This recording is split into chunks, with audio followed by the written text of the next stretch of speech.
On se tourne les pouces, comme on dit vulgairement. On n'a pas de travail, on est comme paralysé. Il symbolisait l'indépendance, la révolution et le productivisme. Les guariros, coupeurs de canne, ne sont aujourd'hui plus que l'ombre d'eux-mêmes. Dans cette coopérative, le sucre a un goût amer.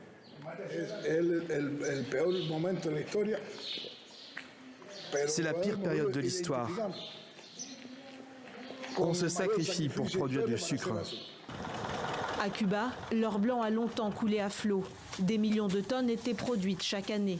En 2025, le pays s'attend à n'en produire que 300 000. Face à ce déclin sans précédent, le vice-président avoue son impuissance. Nous avons de moins en moins de cannes. De plus en plus de sucreries sont à l'arrêt. Et même cette récolte que nous allons produire pour la consommation est insuffisante. Nous ne satisfaisons pas la demande du pays. Des 156 usines existantes en 2002, seule une quarantaine est encore en activité.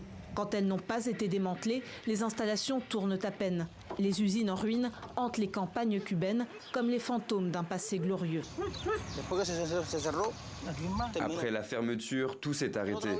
Avant, la vie était différente. Il y avait du sucre, il y avait tout. Jusqu'en 1960, les États-Unis étaient le principal client de l'île. Mais en 1961, Fidel Castro inaugure lui-même la première récolte du peuple. Il décide de nationaliser l'industrie sucrière. John F. Kennedy cesse toute importation. Objectif, mettre à genoux l'économie cubaine.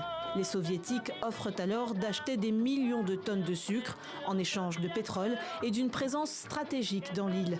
C'est le début de l'âge d'or de la caña. Le sucre de canne représente 80% des exportations de l'île. Durant des décennies, Cuba est le principal exportateur de sucre dans le monde. Mais le rêve tourne au cauchemar à la chute de l'URSS en 1991.